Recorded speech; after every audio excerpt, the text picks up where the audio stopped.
only to be destroyed in time. He made several worlds before ours, but he destroyed them all. This earth, too, was not created at the beginning to satisfy the divine plan. It underwent reshaping, 6 consecutive remoldings. New conditions were created after each of the catastrophes. On the 4th earth lived the generation of the Tower of Babel. We belong to the 7th age, and like the others, it is separated from the foregoing by abyss, chaos, and water. Great catastrophes changed the face of the earth. Some perished by deluge, others were consumed by conflagration, wrote the Jewish philosopher Philo.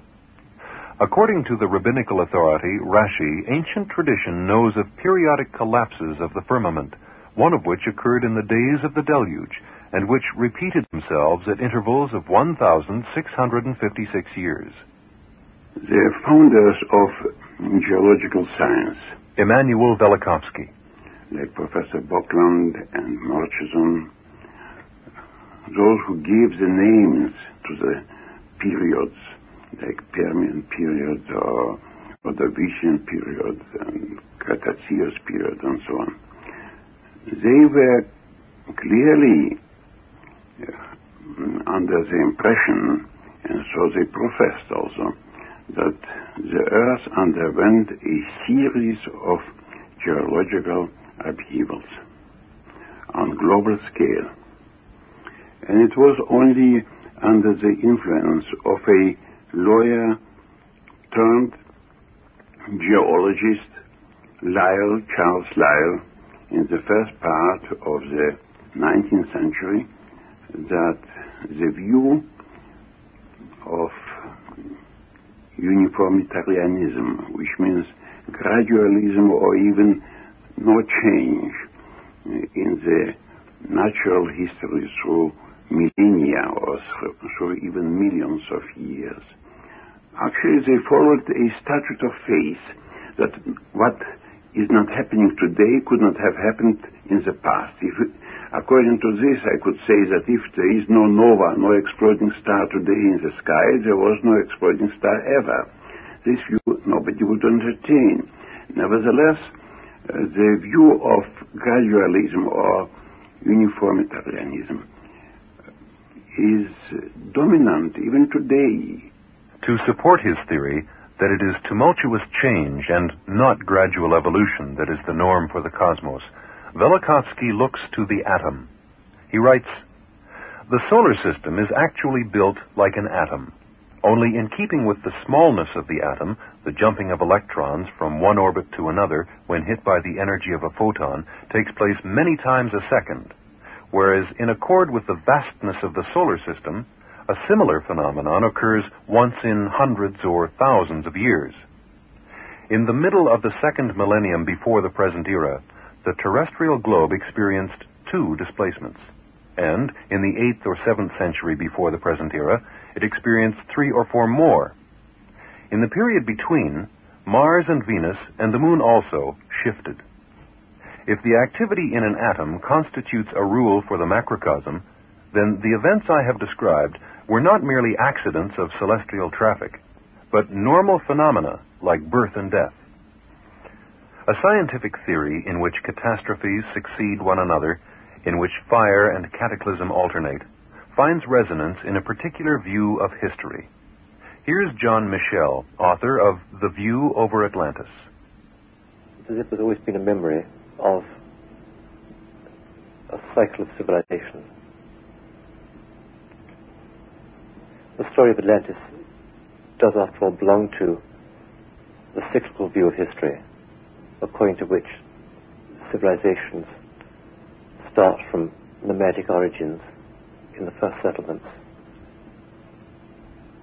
and become more and more elaborate and eventually onerous, and finally lose contact, as it were, with the earth and rely so heavily on technology that they bring about their own destruction. This is what Plato is describing in the Atlantis story. Elsewhere in his works, he refers to the cyclical view of history, by which civilizations arise, become more elaborate and more degenerate. And finally, either come to an end by a catastrophe they've made themselves or by destruction by the people inside them. I've always been drawn to a view of history which at the moment is different from the orthodox one. The linear evolutionary pattern of history is the one of present orthodox. And Plato's cyclical view of history contradicts that.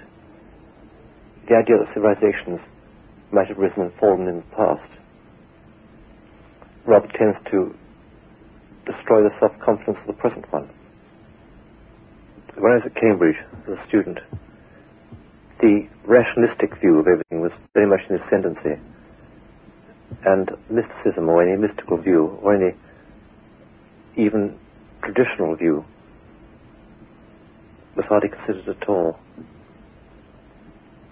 Atlantis, or Babylon, the fall of Babylon, destruction of Atlantis, are universal themes. That is, as long as there are people, these stories seem to exist, as it were, autonomously. And however much one may rationalize them or dispute their actual truth, they'll still remain as long as there are people. It's the same as the idea of the millennium, of the promised coming of the perfect kingdom, which is, in sacred history, is preceded by the destruction of the degenerate and over-elaborate former kingdom. It's the fall of Babylon. And psychiatrists now and historians have tried to explain, rationalize, and denigrate these stories. But they can't be exterminated. And since they can't be exterminated, they appear to be eternal in human nature, they should form part of history. According to Michel, there may be a spiritual theory of catastrophe just as real as any physical one. As we find the same scientific principles everywhere in the world, so we find the same philosophical ones. The cyclical view of life with reincarnation, the return of life, the recognition of spirit, the recognition of another world alongside ours. These are universal themes, and they indicate a form of universal philosophy. The ancient world had a standard or canon of philosophy, of which Plato said that as long as this standard was observed, so long the civilizations lasted at their height. And when they were no longer observed, the civilizations decayed and collapsed. And he illustrates this with the story of Atlantis. Plato speaks of the standard or canon of the Egyptians by which they kept their civilization stable and at its peak for, he says, 10,000 years. And in his story of Atlantis, he refers to the degeneration of the Atlanteans and their growing materialism and their neglect of the old standard and of their consequent decline. And it does seem, from research into the nature of this standard, which was in essence a standard of proportion and harmony,